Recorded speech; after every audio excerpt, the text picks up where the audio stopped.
The Godrej Group of companies is most known for its diversified portfolio of products and services. It is also known to be a conservative group which is shy of raising money for its expansion plans from stock markets. Late last year, Godrej Properties became the first real estate company to raise money from the equity markets after the economic downturn. When I, Anil Parameswaran Nair, an assistant editor of Property World, Padma Ramakrishnan met up with chairman of Godrej Group, Adi Godrej, to ask him about the real estate market turnaround, he was nonchalant. Well, I think the real estate sector both in Mumbai and across India has picked up tremendously. So I don't think there's much required for it to pick up. It is already very strong. Demand is extremely strong. In fact, in my view, the demand is in excess of supply in residential. No, approximately 80% of all real estate demand is in the residential sector. Only approximately 20% is commercial.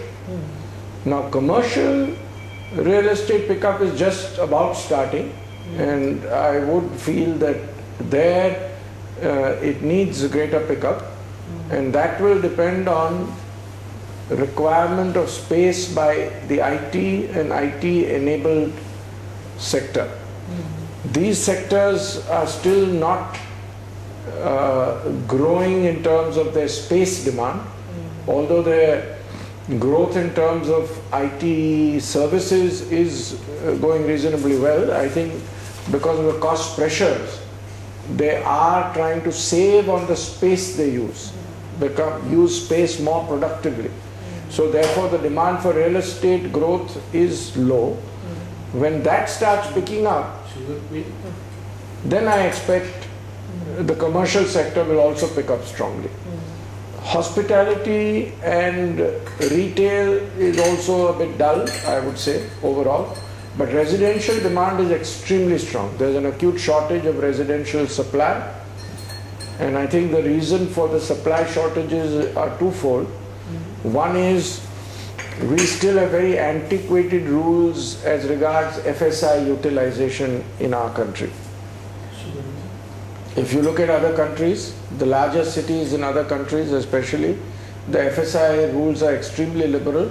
In India they are very tight and very low FSI.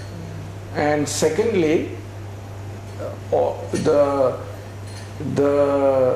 regulatory framework, I wouldn't call it regulatory framework, but the control in terms of permissions, clearing projects, etc. is very slow in this country.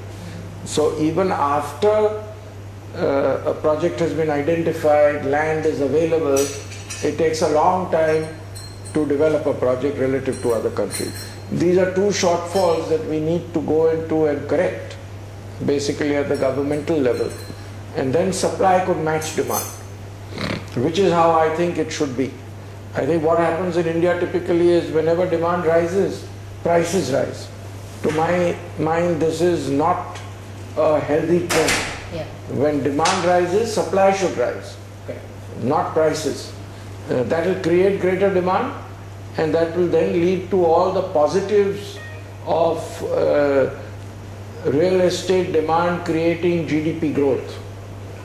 Instead of getting into cycles where demand goes up, prices rise, then demand goes down, and this creates too many cycles. In a country like India, I think it could be without cycles if we can find solutions to supply being adequate. You know, you have talked about so many issues in this particular last 3-4 minutes. Yeah. First of all, when you talk about FSI being liberalized, does that not really correlate with the infrastructure available? No, not really. I'll tell you why. I think first, you should do first things first. If you say you will raise FSI only when there is infrastructure, it will never take place. You should raise FSI. There will be some infrastructure inconvenience for a while, but that will give the revenues to the government to create infrastructure. So for example, suppose you say that FSI currently in place X is 2. So you say that at a premium, you can have a higher FSI, which premium can be used only for infrastructure development. So it should be a win-win continuous growth of infrastructure and FSI. Not this, because there is no infrastructure, we can't have more FSI. If you do that, then it's a defeatist attitude. the country will never progress. But how do developed countries actually manage that kind of infrastructure? It is known that... Well, they invest in infrastructure. Look at China.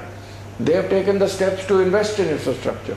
Here, because of various bureaucratic delays, just as in real estate, infrastructure is also behind the curve. Because we create too many bureaucratic constraints, delays, etc. But Godrej, in the recent past, infrastructure is itself being developed by all the township developers themselves, which is actually the government's job. What is your opinion on that? Well, I think within the township, it may be okay for township developers. Outside, it should be the government's job. Because outside it is shared by various... You can't expect one party who uses infrastructure to pay for it when many other parties share it. So it should be the government's job. And I think there also infrastructure can be developed very strongly by a strong public-private partnership, which should be encouraged. And but I see good movement on the infrastructure front now. So, but I think if we take the stand that we will wait for infrastructure to increase FSI, then we'll fall way behind in terms of real estate development. Godrej sir, during the public issue, you made a statement that Godrej Properties is going to be the driver for the Godrej Group. What exactly were you relating to? Well, I think it will be our fastest growing business. The reason being, in most of the categories in which we are in business, which is mainly consumer products and some industrial products, the size of the market, the size of the category is a bit of a limitation to growth. So if we take our soap business, for example, soap is growing at about 5% per annum. So we may be able to grow at 7%, 8%, 10%, maybe 15%. But we can't have explosive growth in the soap business because of the size of the category, restraints in natural constraints in consumer demand. If we look at our industrial products, again, we work in a finite market. In the real estate business, first of all, the real estate business in India is huge. It's the biggest single business in the country. Number two, no one player has a high share. The market is open. If you try and increase your share of the market, your competitors don't need to react to stymie you as they might in the soap business or in the appliances business or whatever. So I feel the scope for growth for us in the real estate business is very strong, and that is why I feel that going forward it will be the fastest growing business in our group. In coming to redevelopment of slums, what are the 3 or 4 major problems in Mumbai? Yeah, well, Mumbai seems to be the role model for the whole country. Yeah. Well, I'm not an expert in redevelopment of slum. To be quite frank, we have never taken on a redevelopment of the slum project. We think there are too many political and social issues that come along with redevelopment of slums, that we feel that we don't have the core competence to handle these issues. So we haven't gone into slum redevelopment. But we are very interested and we are negotiating several options on redevelopment of normal property in Mumbai especially. Because many of the buildings in Mumbai are very old, some are from the British. Properties. Sorry? Cess properties.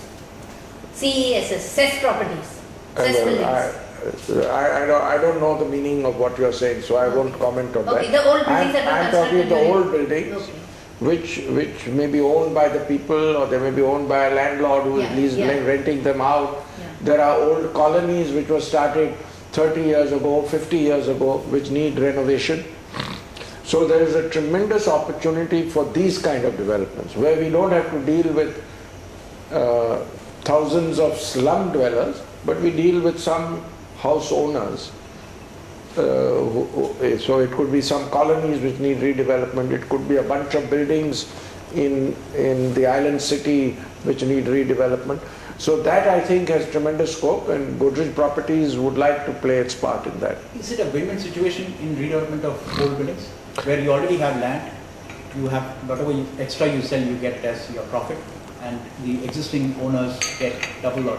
It is a bit of a win-win in the sense that the government policy is forward-looking in that, because they know that if you don't give more FSI, this redevelopment will never take place. People on their own don't have the wherewithal to do it, so they need a joint venture with a developer to do it.